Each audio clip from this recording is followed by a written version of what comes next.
Yes, what I discussed in the last term. What we were discussing last time? Anybody? Anybody of you?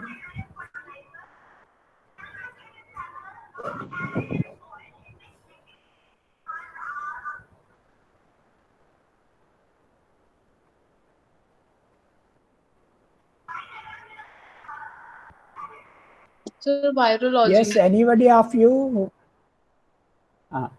Virology में what we discussed? Tell something. What you understood about the virology?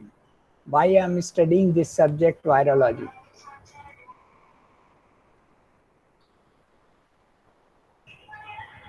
Yes, anybody? Anybody just tell what? Yeah.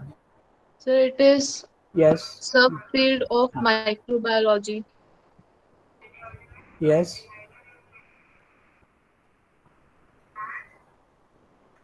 And what is a virus? It is a field of microbiology. But what is a virus? How it is different from others? We have discussed all this. How a virus is different from others.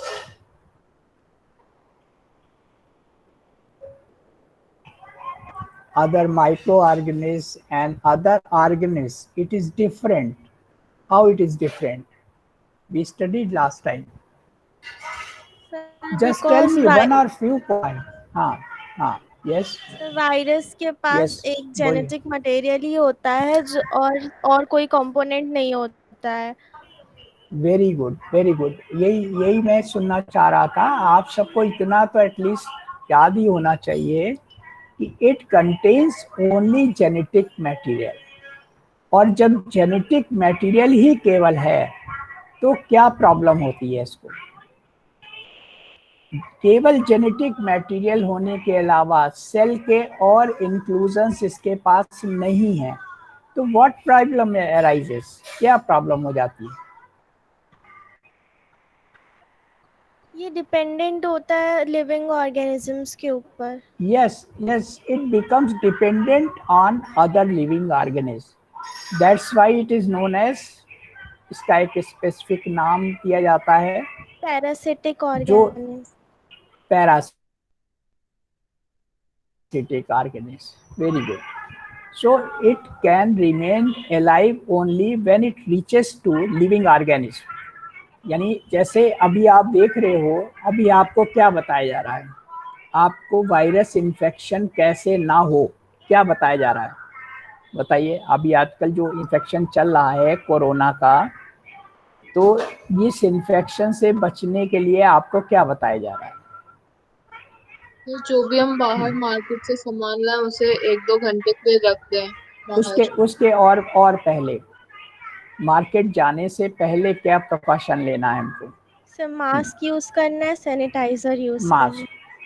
Mask use करना है, sanitiser use करना है. Mask क्या करेगा? What that will do? Mask से क्या होगा? What that does? Sir जो हमारी बाहर एयर है और उसमें जो छोटे छोटे जो कीड़े क्या वायरस है जो छोटे छोटे, वो हमारे सांस के द्वारा अंदर नहीं जा पाएंगे. हाँ, तो हमारा जो मोड ऑफ एंट्री, जो जिससे एंट्री हो सकती है, वो हमारे ओरल कैविटी से हो सकती है और नेजल चैम्बर से हो सकती है, जहाँ से हम सांस लेते हैं या जहाँ से हम खाना खाते हैं. ये दो कैविटीज ही एंट्रेंस कराएंगी. तो इस एंट्रेंस को आपने ब्लॉक किया. एंट्रेंस को ब्लॉक किया. आजकल जैसे बहुत सारे लिटरेचर आ रहा है, आपने भी पढ़ा होगा कि सिंपल मास्क से भी चले जाते हैं, 95 वाला मास्क लेना चाहिए जिसपे ये नहीं जा पाते। तो 95 भी बैक्टीरिया से तो सेव कर सकता है मगर वायरस से नहीं करता। इसलिए बताया गया है कि you should use not only one mask, you should use 2 mask. अगर आप डबल मास्क लगाओगे तो एक के ऊपर एक लेयर ऐसे आ जाएगी कि वो जो पोर्स हैं उसको ये ढूंढ नहीं पाएगा। तो पहला सेफ्टी पॉइंट ये है कि आप डबल मास्किंग करें। तो जो आपके रूट्स हैं, नेजल रूट और ओरल रूट, ये दोनों ब्लॉक हो जाएं। ब्लॉक हो जाने से होगा क्या कि जो बाहर की माइक्रो ऑर्गेनिज्म हैं वो पहुंच नहीं पाएंगे आपके अंदर, तो आप इन्फेक्शन से बच जाएंगे। दूसरा प्रिकॉशन क्या है इसके बाद? दूसरा प्रिकॉशन क्या है? Sir what is? Distance maintain करना। डिस्टेंस मेंटेन करना। डिस्टेंस मेंटेनेंस इसलिए कहते हैं कि सपोज किसी पर्सन ने कफिंग करी, तो जो कफिंग करता है एटलीस्ट इतना सोचा जाता है कि 2 मीटर तक उसके कफिंग वाले स्पोर्स, जो उसके कफ करने में जो हवा के अंदर जो उसके माइन्यूट स्पोर्स जो आपको दिखलाई नहीं देते, वो इतनी दूर तक छिटक के जाते हैं। तो अगर आप उनके कांटेक्ट में आ जाओगे तो आपको इन्फेक्ट कर देगा। इन्फेक्शन मीन्स आपके हो सकता है कि आपने मास्क लगाया हुआ है, आपके हाथ खुले हुए हैं, आपके हाथ खुले हुए हैं और आपने ऐसे मास्क हटा करके कुछ खुजली हुई आपने ऐसे कर लिया, तो क्या हुआ? जो यहाँ पर वो माइक्रो ऑर्गेनिज्म आए थे वो आपके ओरल कैविटी और नेजल कैविटी में आ गए। तो आपको ये बताया जाता है कि आप कभी भी जब भी बाहर जाएं तो मास्क होने का एक तो पहला कारण है, मगर मास्क हटा करके कभी भी अपने हाथों से फेस को टच नहीं करना है। ये दूसरा प्रिकॉशन है उसका। मास्क को हटा के, जैसे कभी होता है कि कभी खुजली हो रही है, कुछ हो रहा है, तो आप वो भले मास्क के ऊपर से कर लें मगर मास्क हटा के आप सोचे थोड़ा सा खुजली कर लें, तो अगर कफिंग से किसी के उससे या टच से कहीं से भी आपके हाथ में माइक्रो ऑर्गेनिज्म आ गई थी तो वो क्या होगी? उसको इंट्रेंस मिल जाएगी। तो इसलिए बताया गया है कि आप सैनिटाइजर भी यूज करिए, सैनिटाइजर। और तीसरा, जहां पर ऐसी भीड़ हो, क्योंकि भीड़ में डिफरेंट टाइप के एजुकेशन वाले लोग हैं, डिफरेंट पर्सनालिटीज हैं, डिफरेंट नेचर हैं। मास्क लगाए हैं वो गले में बंधा हुआ है, मास्क लगाए हैं ओरल कैविटी के नीचे है कि जब चालान होगा तो हम इसको ऊपर कर लेंगे। They don't know it's importance. और कुछ मास्क लगाए हैं तो नेजल कैविटी खोले हुए हैं, तो जो स्नीजिंग कफिंग होगी तो उससे स्पोर्ट्स तो छिटक जाएंगे। तो ये सब चीज़ें, being a student of this stream, आपको ये सारी नॉलेज होनी चाहिए कि आप अपने को बचा सको और अपने लोगों को बचा सको या जितने लोगों को आप बता सको। तो ये सारे पॉइंट्स बड़े इम्पोर्टेंस हैं जो ट्रांसमिशन ना होने पाए, हम लोग ये वायरस को ट्रांसमिशन ना होने दें। हमारा पीरियड 2 पीरियड का है, तो हम बीच में एक 5 मिनट का गैप लेंगे, क्योंकि हमारे वीडियो जो अगर बहुत लंबे हो जाते हैं तो वो डाउनलोड नहीं होते फिर वो। पिछले वाला वीडियो आपने देखा? पिछला वीडियो डाउनलोड हो चुका है यूट्यूब में, तो उसको आप देखा करिए। इसीलिए हम इसको ब्रेक करके लेंगे, थोड़ी देर बाद हम 5 मिनट का ब्रेक देंगे। इसलिए आप जितने लोग भी बैठे हैं कहीं जाइएगा नहीं, उस बीच में आप अपना रिवीजन या जो नोट्स में रह गया लिखना वो करिएगा। तो दोबारा आपको हम कोड वर्ड्स देंगे, जो जो कोड देंगे उसके हिसाब से फिर से ज्वाइन करेंगे। Okay, understood? So now screen दिख रहा यस है सर। आपको? स्क्रीन दिख रहा है? आई am starting.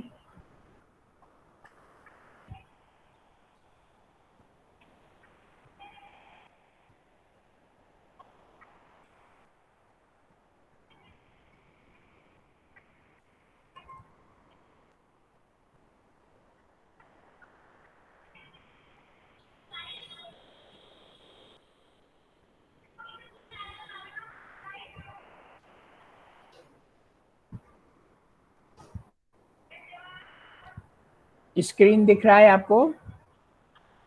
Yes sir. Sir okay, then and sound भी क्लियर है? Now I am starting. What is a virus? Virus is ultra microscopic.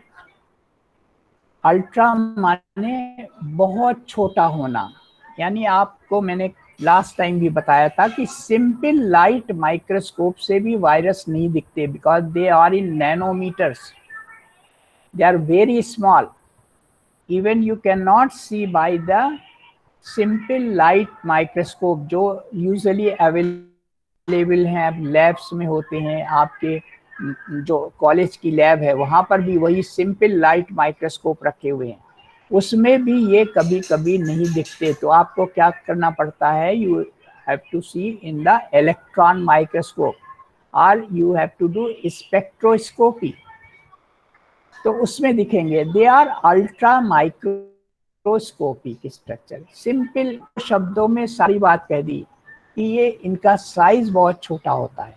Number 2, infectious. Infectious होते हैं। इन्फेक्शस क्यों होते हैं? क्योंकि इनको हमेशा होस्ट चाहिए ही चाहिए, क्योंकि अभी आपने बताया था ना कि ये पैरासाइट हो जाते हैं। तो पैरासाइट कैसे? Obligate parasite. ऑब्लिगेट पैरासाइट ऐसा पैरासाइट होता है जो बिना उसके जीवित नहीं रह सकता है, बिना होस्ट के जीवित नहीं रह सकता।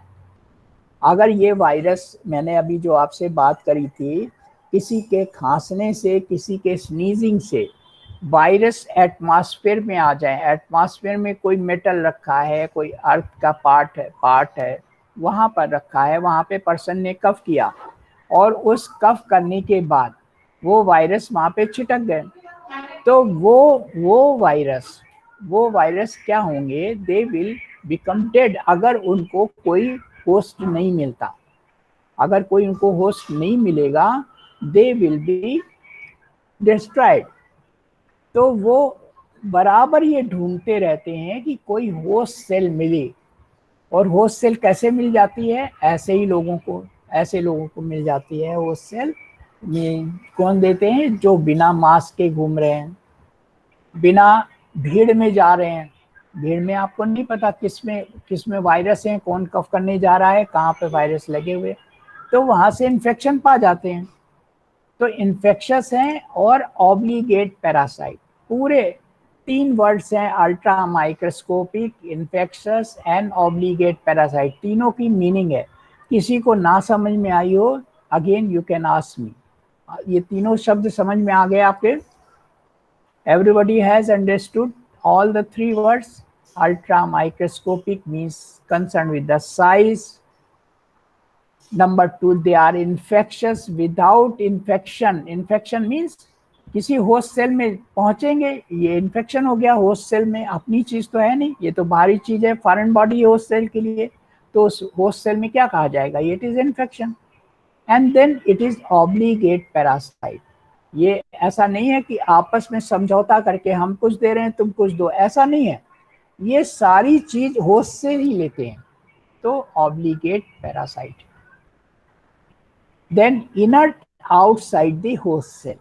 मैंने जो आपको अभी बात करी थी, अगर आप उनको नहीं मिले, आप मीन्स एनीबडी, हम ऐसे समझा रहे हैं आपको, जहाँ पर आउटसाइड किसी के खांसने से, किसी के स्नीजिंग से वायरस किसी पर्सन से निकले और अगर वो बाहर पड़े हुए हैं तब तक वो इनर्ट हैं, उसमें कोई डेवलपमेंट नहीं होगा, उसमें कोई मल्टीप्लिकेशन नहीं होगा, उसका नंबर नहीं बढ़ेगा। कब तक नहीं बढ़ेगा? जब तक वो होस्ट सेल में ना जाए। तो they can not replicate independently, यानी वो वहाँ पर जहाँ पर पड़े हुए हैं, अर्थ पे पड़े हैं या किसी मेटल में लगे हुए हैं या किसी वेजिटेबल में लगे हैं या किसी मार्केट से जो आप सामान लाए उसमें लगे हुए, मगर वो वहाँ पर रेप्लिकेट नहीं कर सकते, यानी वो बढ़ नहीं सकते संख्या में, डुप्लीकेट नहीं हो सकते, 2 के 4, 4 के 8, 8 के 16, ये नहीं हो सकता क्योंकि इंडिपेंडेंट नहीं है वो दे आर टोटली डिपेंडेंट।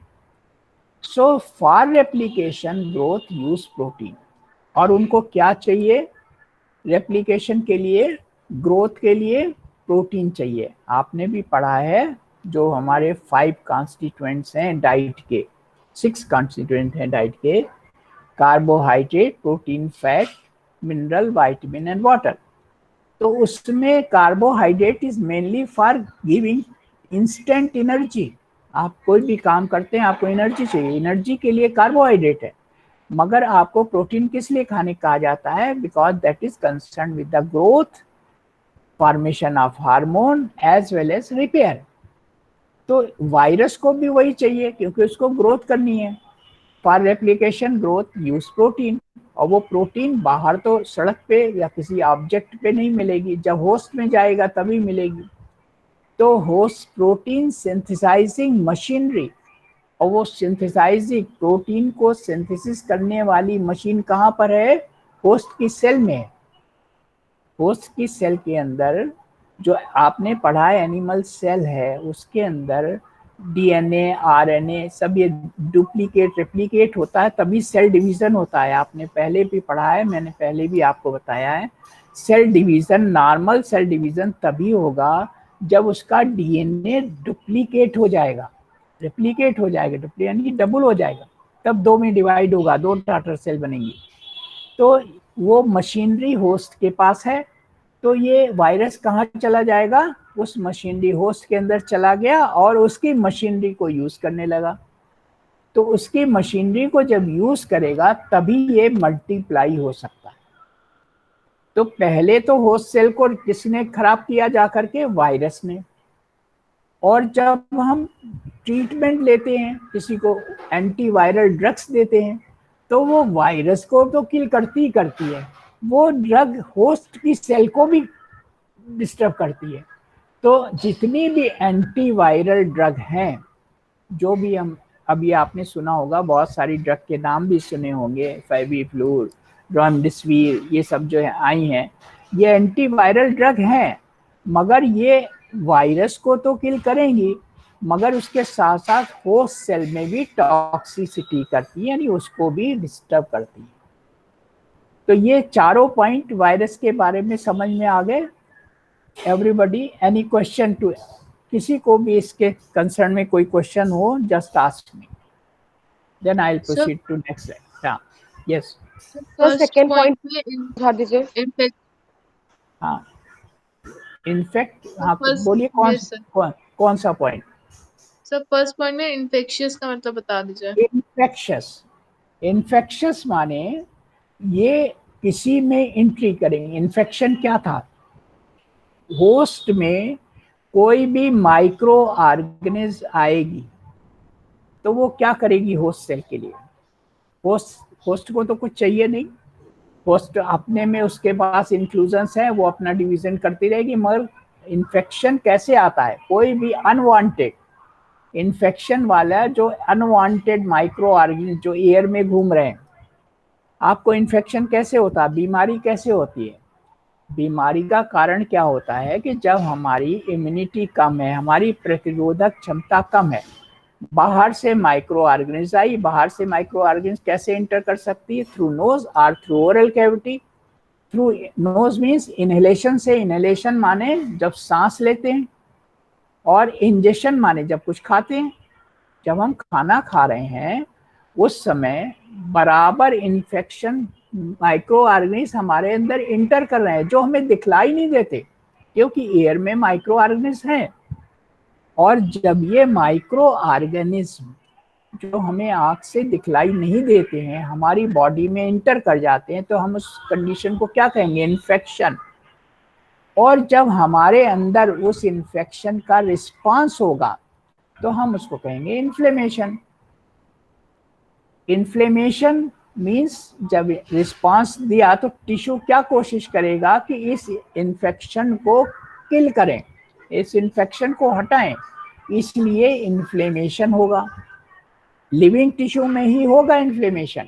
अगर कोई डेड पर्सन है उसमें इन्फेक्शन तमाम होता रहे। आप देखते हो बहुत सी डेड बॉडी पड़ी है, उनको कीड़े मकोड़े बहुत सारे लगे हुए हैं, पूरा खा रहे हैं, और वो चुपचाप पड़ी हुई डेड बॉडी, उसको कोई एक्शन नहीं हो रहा।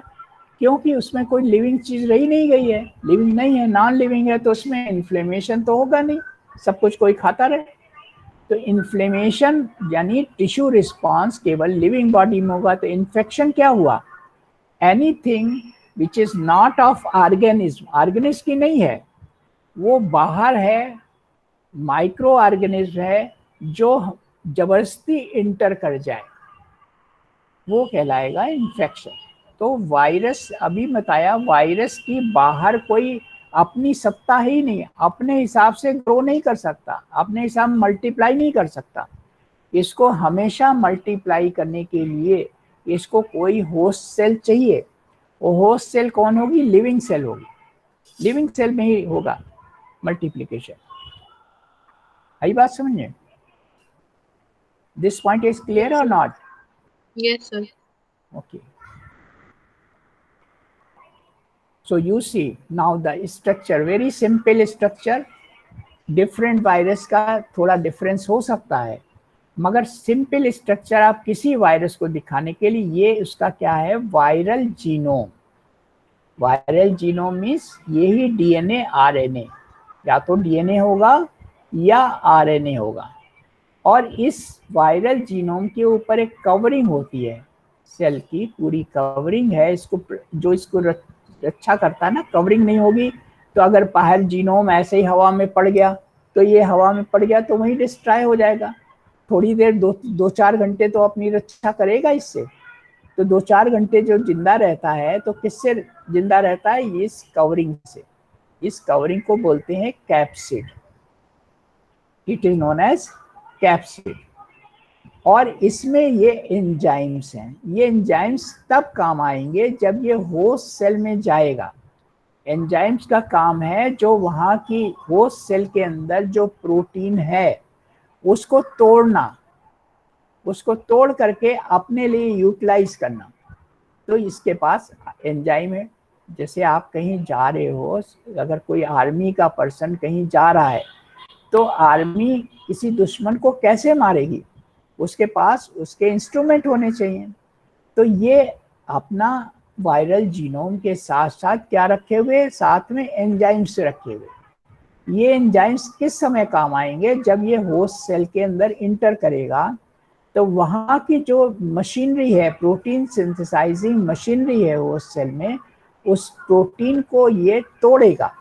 और जब वो प्रोटीन तोड़ेगा तो ये उससे प्रोटीन ले लेगा।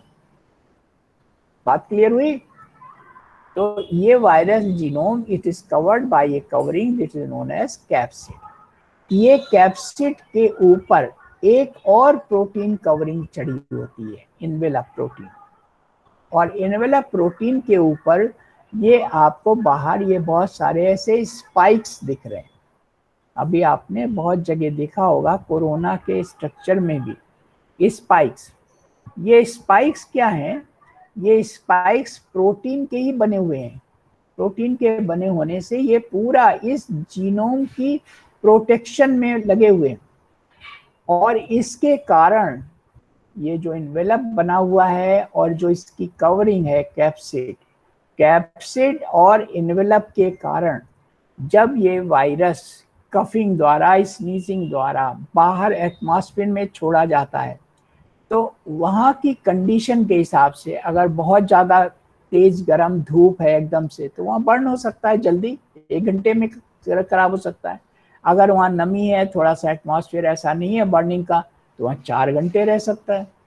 जब तक होस्ट सेल में नहीं जा रहा है तो ये इसी सेल से प्रोटेक्टेड है। Is this point clear? Cell की कवरिंग कैप्सिड और इन्वेलप से ये प्रोटेक्टेड है। ये स्ट्रक्चर समझ में आया एक जनरल वायरस का। जीनोम में भी आइदर डीएनए और इट में भी आरएनए। वो आगे बात करेंगे अभी हम, कौन से डीएनए होते हैं, कौन किसके पास आरएनए है, किसके पास डीएनए, वो अभी क्लासिफिकेशन पढ़ेंगे हम आगे। तो ये एक जनरल वायरस का स्ट्रक्चर है। Everybody understood? Yes, sir. Okay. So now who has seen this diagram? Yes, Yunja Yadav. आप बताइए इसके स्ट्रक्चर में क्या आपने देखा? हाँ, स्ट्रक्चर में क्या देखा आपने? बनाया स्ट्रक्चर या खाली पिक ले ली? सर बना ही रहे थे सर, थोड़ा सा बना है अच्छा, सर। बनाया, बताइए क्या बनाया उसमें? सर वायरल जीनोम बनाया है। हाँ, और वायरल वो जो जीनोम फिर हो, हाँ वायरल हाँ जीनोम के ऊपर सर कवरिंग होती है कैप्सिड की, कवरिंग, उसके अंदर कवरिंग, सर हाँ यस यस, हाँ उसके उसके अंदर एंजाइम्स भी होते हैं। हाँ डेफिनेटली। और सर कैप्सिड के ऊपर एक और कवरिंग होती है, उसको हम लोग हाँ इनवेलप बोलते हैं। एनवेलप, और एनवेलप में स्पाइक्स है। इनवेलप में स्पाइक्स है। Yes sir. ये प्रोटेक्शन है, ये उसने यस अपना सर। पूरा प्रोटेक्शन कर लिया है कि हम जब जिस समय होस्ट सेल नहीं पाएंगे तो अपने को हम कैसे अलाइव रखेंगे। मगर ये जब यस तक सर। होस्ट सेल नहीं पाता तो अलाइव रहता है, कुछ आवर्स ही अलाइव रहता है, बहुत ज़्यादा देर नहीं अलाइव रहेगा। तभी आपको ये बोला जाता है आप जो भी प्रोडक्ट मार्केट से लेके आए या लाएं उसको आप थोड़ी देर के लिए बाहर रख दें, धूप में यूज ना करें। अपने जहाँ बेडरूम है या कहीं अलमीरा है वहां पर रखने की कोशिश ना करें पहले, क्योंकि जिससे जिन जिन ऑब्जेक्ट से वो टच होता जाएगा तो उसमें भी वो पहुंचता जाएगा और हो सकता है उसमें होस्ट सेल उसको मिल जाए, वो कामयाब हो जाए इस यस बात। सर। तो इसलिए आप किसी ऑब्जेक्ट को ला करके, कोई भी चाहे खाने का मटेरियल हो कुछ भी, ये अब ये बात आपको इस क्लियरली समझ में आ गई होगी कि हम ऐसा क्यों कर रहे हैं। आप ये बराबर पिछले साल से आप सब यही कर रहे हो। मार्केट से कोई भी सामान लेके आते हो उसको थोड़ी देर के लिए आप बाहर, कमरे के बाहर एक जगह टेबल बना दी, वहां पे रख देते हैं, आप 2-3 घंटे के लिए रख देते हैं, उसको नहीं टच करते। ऐसा करते हैं कि नहीं करते हैं? Are you doing or not? करते यस हैं। सर। यस हाँ, सर। Yes sir. तो उसका यस उसका सर। रीजन उसका रीजन यही है, आपका पर्पस ये है कि ये जो वायरस इसमें अगर कोई लगा हो, क्योंकि आंख से तो दिखता नहीं है, अगर कोई लगा हो तो वो डिस्ट्रॉय हो जाए। और उसके बाद आप वो, अगर धोने वाली चीज है तो वाटर में आप धोते हो कई तरह से, कभी पोटेशियम परमैंगनेट डाल के धोते हो, कभी सोडा डाल के धोते हो, कभी सोप वाटर से वॉश करते हो। डिफरेंट तरह की चीजें, डिफरेंट तरह से उसको क्लीन किया जाता है। तो इस तरह से आप उसको डिस्ट्रॉय करना चाहते हो। वायरस क्या चाहता है कि हम एंट्री पा जाएं। दोनों अपोजिट फोर्सेस है ना। तो अगर वो कामयाब हो गया तो इन्फेक्शन हो जाएगा। जो भी पूछा था ना इन्फेक्शस क्या होता है, तो अगर वो एंट्री पा जाता है किसी होस्ट सेल में तो ये कंडीशन कौन सी क्रिएट हो जाती है? Infection. Now Aastha Gupta yes sir. Open your audio. आपको ये बात यस समझ सर। में आई? हाँ, कोई यस सर। बात इसमें नहीं समझ में आई? Yes sir. यस सर से क्या समझे, समझ में आई कि नहीं समझ में आई? सर जो स्ट्रक्चर बताया था इसमें वायरल जीनोम बता दीजिए हाँ, सर। वायरल जीनोम, जीनोम क्या है? It is yes A sir. Genome is protein, virus. It is a protein component. Protein component होता है वो। ये तो पिछली बार से ही बात कर रहे हैं, इसका मेन कंपोनेंट है प्रोटीन कंपोनेंट। या तो डीएनए होगा या RNA. DNA means deoxyribose nucleic acid, RNA yes means sir. Ribose nucleic acid. आप सेल का स्ट्रक्चर पढ़े होंगे। सेल के स्ट्रक्चर में जो मेन कंपोनेंट उसके सेल में होता है न्यूक्लियस, पढ़ा है। और यस सर। न्यूक्लियस के अंदर ये जीनोम मटेरियल रहता है, डीएनए। उसमें हर एक में क्या रहता है? डीएनए, जी। Deoxyribose nucleic acid. और डीएनए ही सेल का डिवीजन कब होगा? जब डीएनए डबल हो जाता है। डीएनए डबल होगा, अपने डीएनए अपने में रेप्लिकेशन करता है और तब सेल डिवाइड होती है। ग्रोथ का यही फंडा है। हमारी सोमैटिक ग्रोथ जो होती है, सोमैटिक ग्रोथ माने हम छोटे से बच्चे पैदा हुए थे और 6 फीट के होते हैं, तो इसका मतलब हमारी number of body sales increase करी है ना, तब भी तो ग्रोथ हुई है। तो वो नंबर ऑफ बॉडी सेल्स कैसे ग्रो करेंगी? By cell division.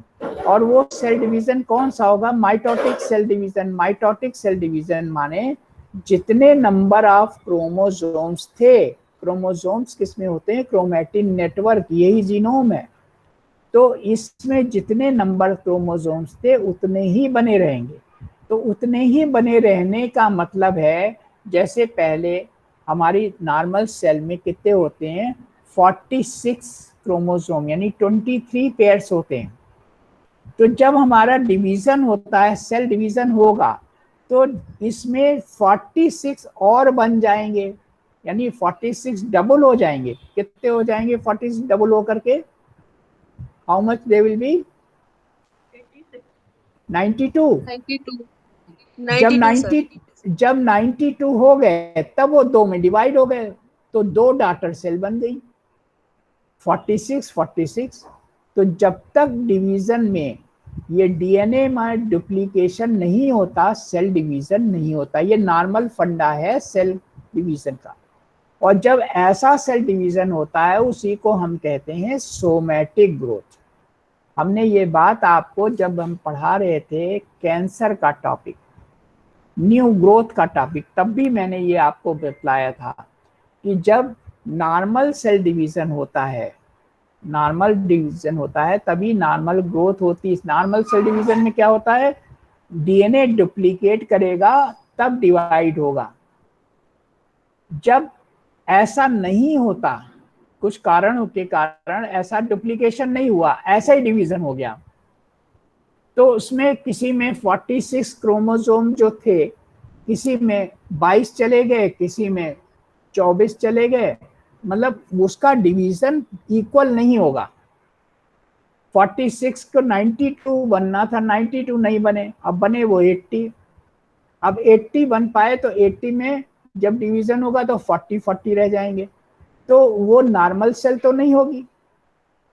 ऐसी सेल की ग्रोथ को कहते हैं एबनॉर्मल ग्रोथ, और यही एबनॉर्मल ग्रोथ ट्यूमर या कैंसर कहलाती है।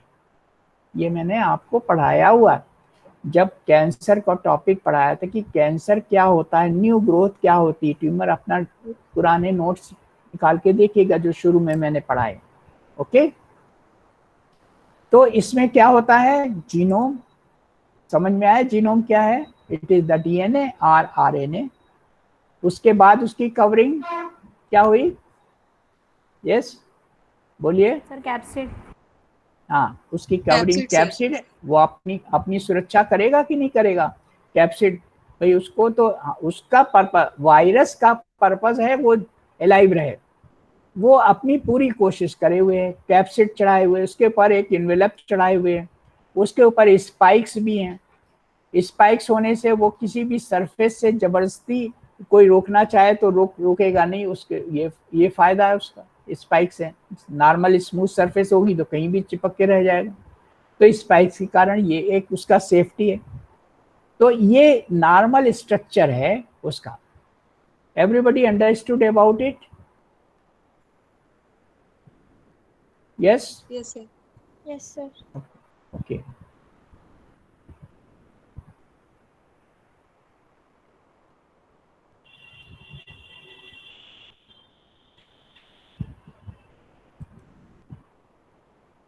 So virus has core genome of either RNA or DNA। जो जीनोम था वो काहे का था बना हुआ? दिख रहा है screen? Screen is visible? Sir. Yes sir. Virus has core genome of either RNA or DNA, not both। ये खासियत है। जबकि हम लोगों में यूजुअली क्या होता, आरएनए से डीएनए बन गया और डीएनए ही रहता है। तो आरएनए और डीएनए लगभग जो प्रोसेस है डीएनए बनने की, उसमें आरएनए भी और डीएनए भी है। ये सारी ऑर्गेनिज्म में यही होता है। मगर वायरस में दो में से एक ही चीज होगी, आइदर आरएनए और DNA, not both. Genomic nucleic acid contained in the protein shell called capsid। और जो ये जीनोमिक न्यूक्लिक एसिड है, इसके ऊपर एक प्रोटीन शेल, प्रोटीन की शेल बनी होती है जिसको हम कैप्सिड कहते हैं। शेल माने कवरिंग। ये कैप्सिड काहे की कवरिंग है? प्रोटीन की। ओके, कैप्सिड काहे की कवरिंग है? प्रोटीन की। प्रोटीन की covering. Capsid surrounded by lipoprotein envelope. और कैप्सिड के ऊपर कौन सी एक कवरिंग है जिसका नाम एनवेलप है, वो काहे की बनी है? लाइपोप्रोटीन। लाइपोप्रोटीन में दो चीजें हो गई, यानी fat mixed with the protein, lipo, तो वो कवरिंग और स्ट्रांग हो गई कि ना। जैसे आप घर में रहते हो तो एक कमरे की दीवार है और उसके बाद बाहर आपकी बाउंड्री है। बात समझ में आ रही है आपको? तो बाउंड्री जो बनाते हैं यूजुअली आप देखिए वो 9 इंच की दीवार होती है, मोटी होती है। क्यों? कि आपको बाउंड्री से अपने पूरे घर को सेफ रखना है। और जो कमरे की दीवार है केवल 4 इंच की बना लेते हैं। ये देखा आपने? बात मेरी समझ में आई? तो वैसे ही जो जीनोम के ऊपर पहली कवरिंग है कैप्सिड की, वो सिंपल प्रोटीन की है, और उससे ज्यादा स्ट्रांग बाहर की कवरिंग है जो लाइपोप्रोटीन की है, इनवेलप। तो अब पूरा स्ट्रक्चर क्या हो गया? इंटैक्ट वायरस में क्या क्या हो गया? इंटैक्ट वायरस पार्टिकल, आपने जो एक वायरस पार्टिकल देखा ना अभी पिछले डायग्राम में, इसमें क्या देखा? ये वायरस पार्टिकल है ना पूरा। तो इसमें आपने जीनोमिक मटेरियल देखा, उसके बाद प्रोटीन कोड देखा, उसके बाहर लाइपोप्रोटीन कोड देखा। ये क्लियर हुआ डायग्राम? Yes sir. डायग्राम है? Yes sir. ये जीनोमिक मटेरियल है, चाहे ये डीएनए है या आरएनए है, इसके ऊपर प्रोटीन कवरिंग है कैप्सिड, और इसके बाद लाइपोप्रोटीन कवरिंग है, उसको कहते हैं इन्वेलप। और उस इन्वेलप में ये स्पाइक्स भी हैं लाइपोप्रोटीन में। तो ये वाली कवरिंग से ये कवरिंग ज्यादा स्ट्रांग है, बाहर की कवरिंग स्ट्रांग ज्यादा है। तो इस तरह से जो ये वायरस पार्टिकल है, इसमें क्या क्या हमने देखा? जीनोम देखा, चाहे वो जीनोम आरएनए का बना है या डीएनए। आरएनए डीएनए का पूरा नाम क्या है? Anybody tell me. आरएनए को हम पूरा क्या बोलते हैं और डीएनए को क्या बोलते हैं? आरएनए को बोलते हैं राइबो न्यूक्लिक एसिड, और यस, और डीएनए को बोलते हैं deoxy ribo nucleic acid. Deoxy ribo. तो ये जीनोमिक मटेरियल हो गया, चाहे आरएनए हो चाहे डीएनए हो। उसके बाहर क्या है? Covering capsid. उसके बाहर कवरिंग कैप्सिड है, और उसके ऊपर इन्वेलप जो है कैप्सिड का है प्रोटीन का, उसके बाहर इन्वेलप है लाइपोप्रोटीन का। इस पूरे स्ट्रक्चर को हम कहते हैं वीरियान।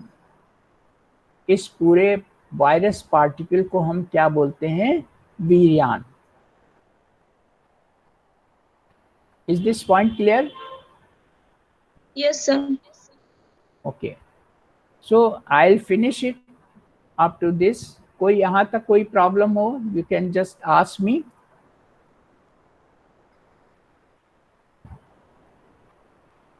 Any problem to anybody? I'll take further in the next lecture after 5 minutes break. I'll give you another code. तो इसी कोड से नहीं ज्वाइन करना है, क्योंकि अभी मैंने बताया वो लॉन्ग हो जाता है, तो वीडियो पूरा यूट्यूब में नहीं जाता। Okay, any problem you can ask me. Sanjana? Yes sir. Is it clear total या any problem? Yes sir, clear. Sir एक पॉइंट बता दीजिए। हाँ, यस बोलिए। Don't hesitate, just ask. हाँ बोलिए। Sir, all antiviral drugs exhibited some toxicity to host cells, sir इसका मतलब? देखिए, आपको ड्रग की डेफिनेशन अगर सुननी है, ड्रग क्या होती है? ड्रग कोई भी मेडिसिन, उसको ही आप ड्रग बोलते हो ना। All drugs are poison, all drugs are poison, ये इसकी डेफिनेशन है। अगर आप उसको जितनी क्वांटिटी में कही जाए, जितनी क्वांटिटी में लेनी है, जिसको देनी है, कौन उस ड्रग को ले सकता है? अगर वो सारे परफेक्ट चीजें ना हो, परफेक्ट पर्सन होना चाहिए, परफेक्ट एज होनी चाहिए, परफेक्ट ड्रग होनी चाहिए, परफेक्ट डोज होनी चाहिए, तभी वो ड्रग काम करती है डिजीज में, और काम करने के साथ साथ नुकसान भी करती है। आपके घर में अगर गेस्ट आ जाए, है ना, तो गेस्ट से आपके व्यवहार तो बढ़ेगा, मगर आपका कुछ नुकसान तो हुआ, बजट तो डिस्टर्ब हुआ कि नहीं हुआ? बताइए। Yes sir. तो जो चीज फायदा करती है वो थोड़ा बहुत नुकसान, साइड इफेक्ट, उसको हम क्या बोलते हैं? ड्रग के साइड इफेक्ट्स। आप कोई दवा ले रहे हो बहुत दिन से, एंटीबायोटिक ले रहे हो, तो आपको बीमारी तो ठीक हो गई, मगर आपको लूज मोशन होने लगे, क्योंकि उसने नॉर्मल बैक्टीरियल फ्लोरा जो डाइजेशन में काम आते हैं उसको भी साफ कर दिया, और उससे क्या हुआ? लूज मोशन होने लगे। तो ये साइड इफेक्ट हुआ ना। तो वैसे ही जो भी हम एंटीवायरल ड्रग्स देते हैं, तो एंटीवायरल ड्रग्स को किसको किल करना चाहिए? एंटीवायरल ड्रग्स को किसको किल करना चाहिए? एंटीवायरल नाम दिया है तो किसको किल करना चाहिए? वायरस को किल करना चाहिए। और वायरस होस्ट में कहाँ मिल रहा है? होस्ट में कहाँ पे मिल रहा है? होस्ट सेल के अंदर, बाहर तो है नहीं। तो वो दवा कहाँ जाएगी? होस्ट सेल में जाएगी ना। तो वायरस को किल करेगी और होस्ट को रहने देगी। तुमको हम नहीं कुछ करेंगे, हम केवल होस्ट, केवल वायरस को मारेंगे। बोलिए। होस्ट सेल के अदर कॉन्स्टिट्यूएंट्स को भी तो डिस्टर्ब कर देगी। Yes sir. तो साइड इफेक्ट होंगे उसके। तो antiviral drugs not only affects on the virus, it also affects the host cell also. ये बात क्लियर हुई? Yes sir. Okay, any more point? Sir obligate parasite So, क्या होता है? ऑब्लिगेट पैरासाइट, ऑब्लिगेट माने आपका कोई काम कर दे तो आप कहते हो ऑब्लिगेशन, मानते हो नहीं? उसका आभार मानते हो नहीं मानते हो? Yes sir. तो वायरस को होस्ट सेल मिली, वायरस तो होस्ट सेल को कुछ भी नहीं दे रहा, केवल नुकसान करने आया है ना। होस्ट सेल का कोई फायदा करने आया। अगर आपको कोरोना वायरस मिल जाए, आप बिना मास्क लगाए और भीड़ में चले जाओ, कोई वहाँ इन्फेक्टेड पर्सन हो, तो आपको बीमारी आ जाए, तो आपको कोई फायदा होगा? बताइए। नहीं सर। हैं? नहीं होगा ना, नुकसान ही होगा ना। तो फायदा किसको होगा? वायरस आपके अंदर आ गया और वायरस ने आपकी होस्ट सेल में मल्टीप्लिकेशन करना शुरू कर दिया, तो वायरस की तो संख्या बढ़ गई और वो अच्छा डेवलप होने लग गया, वो औरों में जाएगा, औरों को इन्फेक्ट करेगा, तो वायरस की तो ग्रोथ हो गई। और आपका क्या हुआ? आपका नुकसान हुआ। आपकी सारी चीज उसने यूटिलाइज करी, होस्ट सेल से सारी चीज, कंपोनेंट्स लिए, प्रोटीन सिंथेसाइजिंग जो मशीनरी थी सारी डिस्टर्ब कर दी आपकी, है? तो ऐसा पर्सन जो आप होस्ट सेल को पूरी तरह डिस्ट्रॉय करने में लगा हो और खुद फायदा उठा ले, ऐसा पैरासाइट ऑब्लिगेट पैरासाइट होते हैं। हम जब पैरासाइट पढ़ेंगे, अभी पैरासाइट का एक अलग से चैप्टर है। पैरासाइट को कितनी तरह से होते हैं, कुछ हमारे अंदर अच्छे पैरासाइट भी होते हैं, कुछ बैक्टीरिया ऐसे हैं जो हमारी गैस्ट्रोइंटेस्टाइनल ट्रैक्ट में नॉर्मल फ्लोरा बनाते हैं, हमारे फूड को डाइजेस्ट भी करते हैं, तो वो ऑब्लिगेट नहीं है, सिम्बायोटिक पैरासाइट है, सिम्बायोसिस है, यानी दोनों के आपस में मित्रता है, वो एक दूसरे के काम आते हैं। Okay, is this point clear now? So I am finishing it here, and after 5 minutes I'll again join with the new code. So don't go anywhere, just revise it. Now in the next video I'll give you the classification of virus. Okay? Yes sir.